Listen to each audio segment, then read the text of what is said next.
почитувани гледачи, ова е визави на програмата на ТВ канал ВИС. Во оваа емисија разговараме со Евтим Митров, пиротехничар во Дирекцијата за заштита и спасување. Според него, но и според неговите колеги кои што ги има се думина во државата, Македонија во секој момент може да стане Бејрут заради тоа што има најмалку 4 необезбедени магацини во центрите на 4 градови во државата. На оваа чувствителна и исклучително важна тема разговараме со господинот Митров, но господине Митров, пред се да ни објасните која е всушност вашата задача, на кој начин вие функционирате и ги вадите овие убојни средства кои што ги наоѓате на различни локации? Вака, значи прво ќе почнеме од поимот неексплодирани убојни средства. Што се тоа неексплодирани убојни средства? Да појасниме на луѓето. Значи неексплодирано убојно средство е средство кое има експлозивно полнење, запалка и тело. Така комплетно тоа средство се вика неексплодирано убојно средство кое е спремно за дејство и опасно по луѓето и материјалните добра. Во државата имаме ние 7 пиротехничари, во 7 градови: Струмица, Битола, Штип, Куманово, Скопје, Тетово и Кичево. Тие луѓе работат на повик, денонокно, викенд, празник. Која е процедурата? Која треба да биде процедурата? Уствари прво ќе ја кажам, а после ќе ви објаснам која е процедурата во нашата држава. Значи процедурата за отстранување на експлодирани убојни средства е следна. По добивање на повик, најчесто добиваме од МВР, од Центарот за управување со кризи, тимот од минимум 20 пиротехничари, така се работи во цел свет по процедурите, тргнува на интервенција со едно возило, а со нив во исто време тргнува и санитетско возило кое се состои од возило, возач и минимум медицински техничар. На местото каде што се работи на отстранување на неексплодирано средство, санитетското возило треба да биде максимум оддалечено 5 минути од местото каде што се работи. Процедурата на локацијата е, значи, уништување каде има услови. Значи, исклучиво уништување на неексплодираните убојни средства на лице место. Таа е постапката во цел свет. Сега да видите како ние работиме во Македонија. Значи, ние имаме санитетски возила, 5 имавме, кои ги добивме од меѓународниот центар за хумано деминирање за Европа, кој се наоѓа во Лјубљана. Тие 5 возила санитетски, опремени максимално, ги добивме во 2005 година, исклучиво за тимовите за уништување на НУС, како помош, донација. Тие возила сега не се воопшто во дирекцијата, дадени се, значи ние одиме без санитетско обезбедување, бидејќи ние нема воопшто 15 години вработени медицински техничари и возачи за тие возила. Возилата едноставно таму стои и пропаја, што се вика. Значи, одиме со обични возила, сами. Не двајца, него сами, бидејќи ние сме посами. Веќе 15 години не се вработуват воопшто нови луѓе. Одиме на лице место и што се случува? Ние немаме услови во оваа држава да ги уништуваме средствата на лице место. Поради што сме приморани да ги транспортираме и кај ги транспортираме во градовите.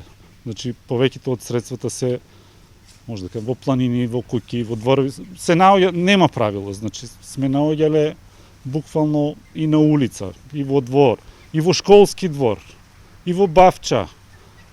Грото се по планините и најмногу на Солунскиот фронт, линијата Гевгелија, Битола. Значи, таму имаме просек секој втори ден интервенции.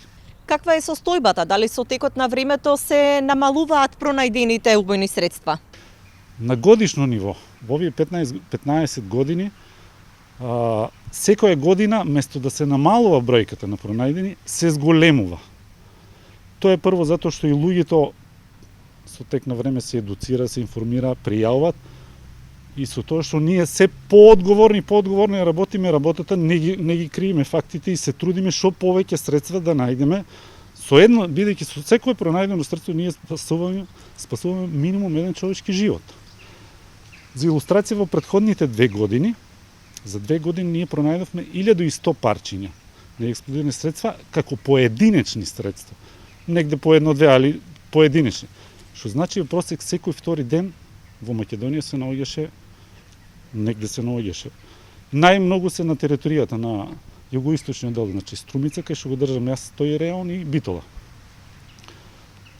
Во моментот ние имаме проблем со средствата што ги пронајдовме пред 10 дена во Битола, до јужната трибина на стадионот.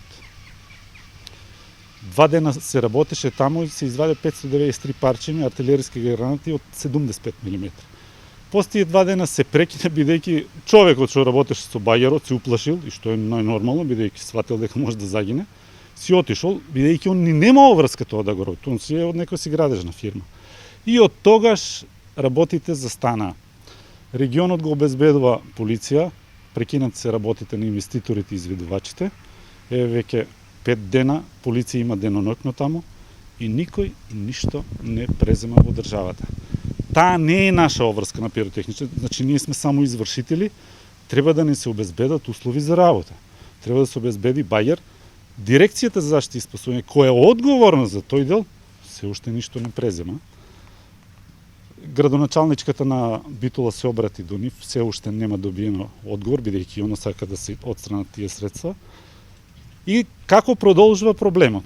Ние средствата што ги наваѓаме, еве тие ги извадивме, а умеѓу време пред тоа имаме уште средства што се собрани, дури имаме една авионска бомба, бидејќи немаме услови за уништување на лице место.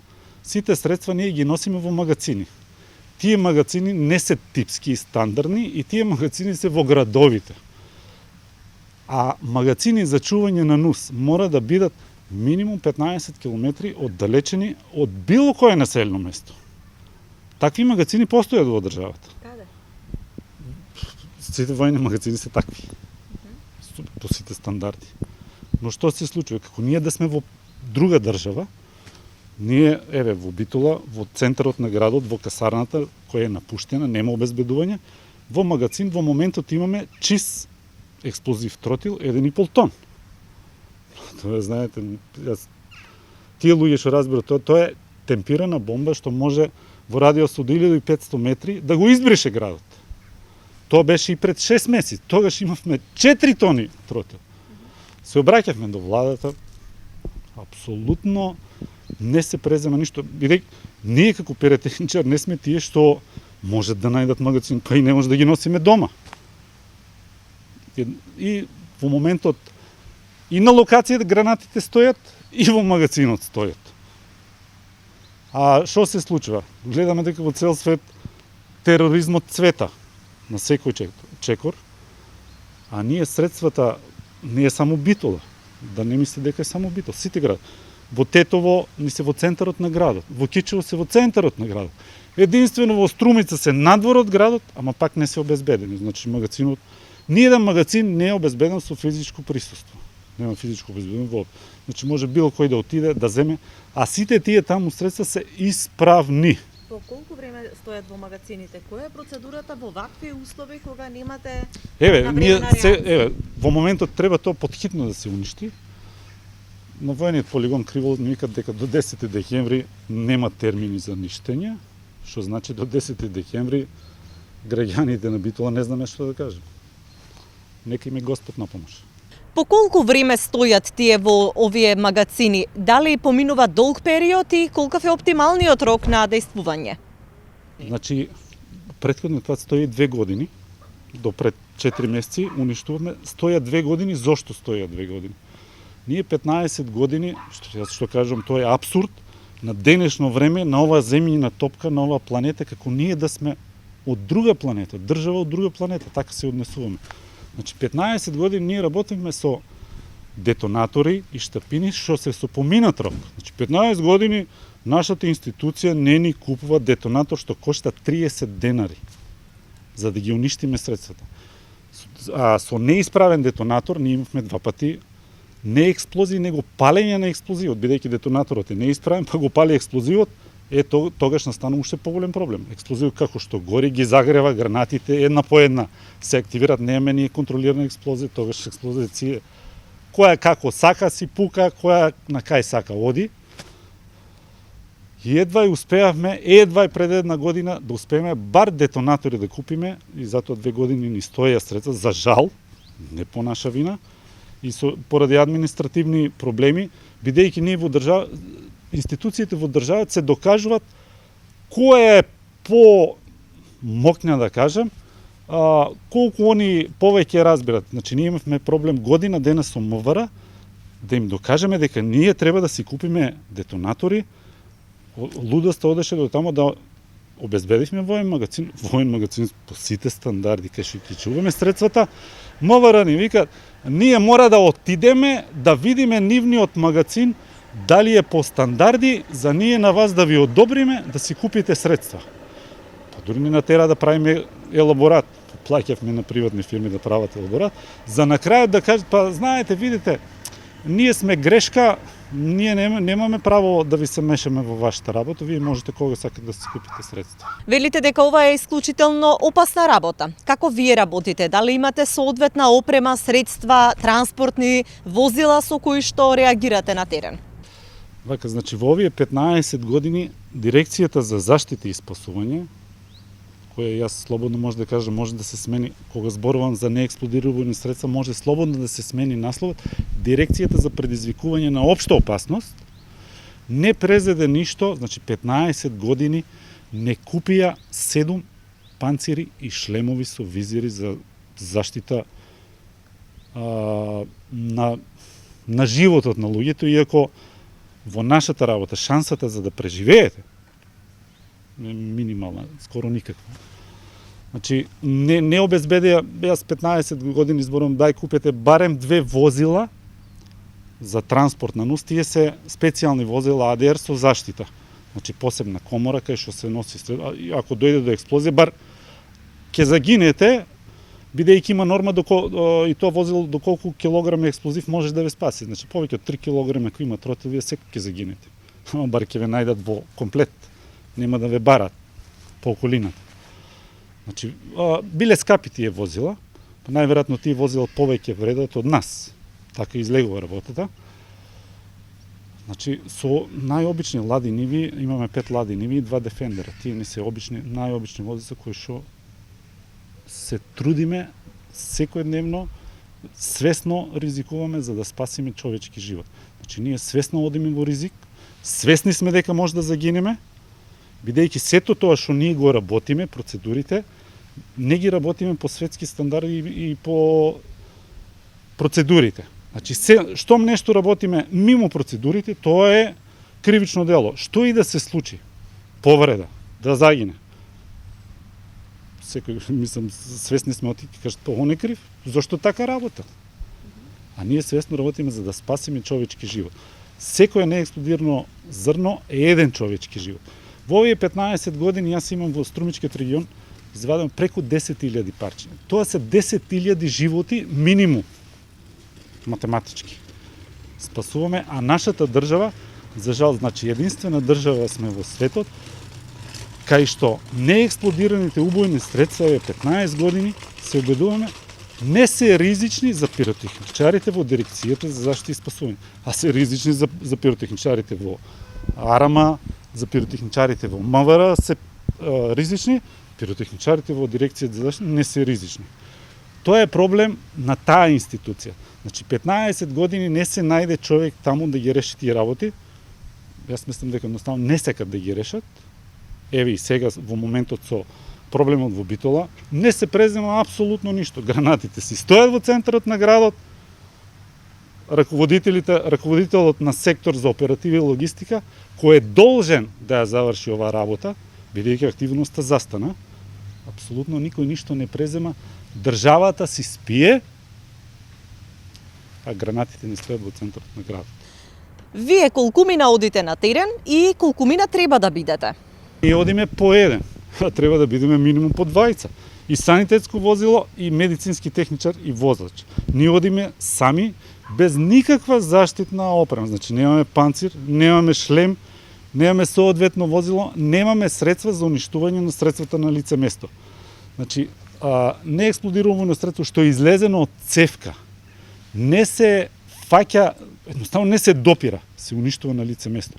Ние 15 години тие средства ги транспортираме, ги ставаме во возило до нас, во обично возило, ги возиме и ги носиме во магазин, кај што може додека го оставаме или утре или други ден или пожар да се активират, бидејќи тие се не можам како да ви објаснам, тие се ненормален ризик.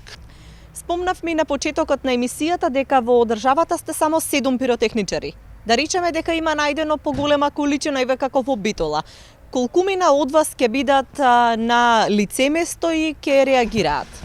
Ние треба да имаме минимум, значи 15 вработени пиротехничари. Значи треба да сме по сите стандардни оперативни процедури во цел свет, треба да бидеме по 20 пиротехничари. Не можеме да докажеме на оваа држава дека треба да се толку луѓе. Воопшто не се ни трудат да примат луѓе и не верувам дека некој ќе дојде, бидејќи ние сме единствена држава кај што не постои ризик. Ние сме единствена држава кај што пиротехничарите немат бенефициран стаж. Ние сме единствена држава кај што животот на пиротехничарите вреди 5000 евра. Како е во земјите во регионот? Дали имате сознание да се направи споредба со нив? Компарација, да ви кажам, например во Србија, ризикот е 50% на луѓето, бенефицирани од стаж им е 12 плюс 6, а во целиот овој регион ние имаме најмногу неексплодирани средства. Во Босна е 12 плюс 4, животот им е осигуран на 100.000 евра, кај ни бар животот вреди повеќе, кај нас не вреди ни тие 5.000 евра, бидејќи ако дојде до несреќа, ние сме криви, бидејќи се што ние работиме во моментот е кривично дело. Значи, тоа треба да го разберат сите, бидејќи се што работиме, не смееме да го работиме. Спротивно на прописите?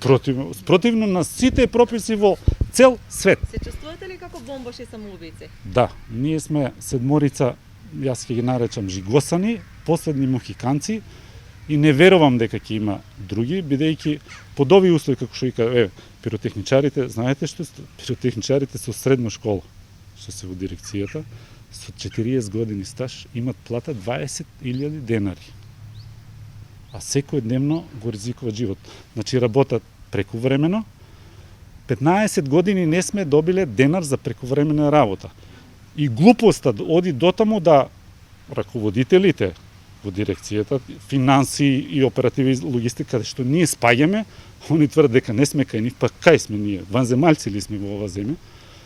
Викат, вие ако одите сабота недела, во петок мора да отидете во Министерство за труд, да се најавите дека у сабота и недела ќе одите на работа. Па како може ние да знаеме дека во сабота или во недела некој човек ќе најде граната, ќе пријави на полиција, полицијата ќе не извести нас? Мислам, апсолутна глупост. И никако ние не сме зели ни денар. Што треба да се преземе за да се реши овој проблем? Значи, ние 15 години пишуваме, ама знаете, во Македонија штом се допишувате, работите не се решават. Во 2018 година пративме, од кога го презедов јас тој дел, пративме информација до влада да се решат работите, за да може да се примат нови луѓе, бидејќи немаме ние кадри. Не добивме ни одговор. Ние во Македонија постојат 3 групи на ризик. Прво, грешката ние сме државни службеници. На таа работа нас не водат како државни службеници, што е апсолутно погрешно. И што се случува? 15 години ние се докажуваме дека постои ризик, 15 години нити ни одговарат и викат не постои ризик. И ако некогаш решат дека ние за нашите животи постои ризик, ќе не стават у некоја група 30% ризик, кај што се ставени, например, државен секретар за ветеринарство, метеоролог добива додаток 30% за ризик. Државен секретар за рударство, они добиват додаток 30% за ризик. Јас, лично не можат мене да ме стават таму, бидејќи они може би имат еднаш во годината ризик да не им падне, во рудникот да не му падне камен, да го повреди. Јас имам минимум 100 интервенции на годишно ниво. Значи, јас 100 пати повеќе имам ризик од неговиот 30%. А ние не добиваме ниту денар 15 години. Не постои ризик. 20.000 денари и загинете. При овие акции дали има повредени пиротехничари и какви повреди настануваат? Пред 3 месеци се повредија тројца пиротехничари. Едниот случај беше двајца пиротехничари се повредија од градобийна ракета им се активираше во рака. Ако имаа заштитна опрема, ќе немаа повреди. Они имаат повреди и сега викат, па не сте инвалиди, не ви фалат раце, нозе, не ве следува ништо. Третиот случај беше на самото уништување на гранатите, за среќа после уништувањето во конвојот, колега што е 64 години, едноставно му се слоши во вожна. Зошто? Бидејќи ние, поради тие административни проблеми што не можевме да си купиме каписли, во јуни на 50 степени уништувавме гранати за да го спасиме Битола. Ние како пиротехничари никој не се грижеше за тоа дека може да дојде до експлозија. Тоа беше 2 недели после Бејрут. Јас и тогаш на една телевизија кажам, апсолутно никој не стави прст на чело да каже чекајте ве, ние што правиме во оваа држава? Дали ние се грижиме за здравјето и животот на луѓето или се тежиме кон тоа што повеќе луѓе ние сами да се убиеме? Се случи едноставно да се изгуби, бидејќи ние тогаш ништевме од Сабајле од 5 сатот до вечер до 11 часот на 50 степени и за тие 3 дена се уште не ни даваат ни за прековремена работа, не ни плаќат. Раководител каже, па тоа ви е на вас работа, што сакате. Па и еднаш годината работи, па и тоа сакате да ви се плати. Тоа се одговорите на раководните луѓе што треба да се грижат за нас, а они работат против нас. Јас може да кажам словно и против државата. Ако вие упорно не се грижите за тие луѓе, а во сите земји во регионот, што ги спомнав, тие луѓе ги чуваат како зеница во окото, бидејќи без тие луѓе ние ќе имаме жртви. А ние сме веќе дојдени до степен кој ќе имаме жртви. Зошто? Јас ви кажам, ние, ако владата реши да ги реши, ако реши конечно некој да стави прст на чело, чекајте бе луѓе, ние сме терористичка организација и сме терористичка организација во државата, дај да ги решиме тие, да си вработиме луѓе. Прво не верувам дека некој ќе дојде под овие услови, како што сега. Кој ќе дојде? Зошто? Кој да дојде? Ние за 6 месеци ќе имаме жртви од пиротехничари. Бидејќи и да ги испратиме негде на школување, има земји што сакат да ни помогнат, теоријата и праксата се две различни работи. Значи, неексплодираните убойни средства, секој убойно средство си е приказна за себе и си е посебно средство. Зошто не експлодирало? Треба во самиот момент да знаете и да одлучите што понатам. Ако погрешите, немате втора шанса. Што имате превземено досега? Дали сте реагирале пред институциите? Кога зборуваме за ризикот, пред 5 години одлучивме, бидејќи државата нема слух и мисли дека нема ризик, да тужиме. И тука уште продолжи нашата агонија. Со тоа може секој човек да заклучи дека нешто кај нас во оваа држава не штима. Тужевме 7 пиротехничари, за тројца постои ризик, за 4 не постои ризик. Едниот судија вика постои ризик, другиот судија кој тежел кон поголема позиција, кај него не постои ризик, не дава он пари од државата за тие луѓе и по некоја случајност жалбата после пак он отиде, мора да напредува во апелација, ја дава точно на истиот судија да престои, нормално луѓето изгуби и сега тужи во Страсбур. Па што правиме ние во оваа држава? Ке продолжите ли со работа во вакви услови? После сите овие факти што ги изнеснам и повредите на колегите, после 15 години немање слух за нашата работа, јавно им кажам на луѓето во владата, дека поштено ќе си ја завршиме уште оваа активност. Значи, ние сме свесни и совесни, од секогаш така сме работеле, за да не правиме ризик на луѓето во Битола. Ако кој ќе ни ги обезбедат условите за да ја завршиме таа активност, ќе ги отстраниме неексплодираните убойни средства од таму и после ќе прекинеме со работа. Бидејќи нити законот, нити стандардните оперативни процедури не дозволуваат ние да го ризикуваме нашиот живот, а никој не ја дава право на државата да ги ризикува нашите животи. Се додека не ги решат работите, гранатите ќе си стојат, па нека ни е Бог на помош. Господине Митров, ви благодарам за разговорот. Почитувани гледачи, ова беше визави на програмата на ТВ канал ВИС. Вам ви благодарам за вниманието со кое што не следевте. Довидување.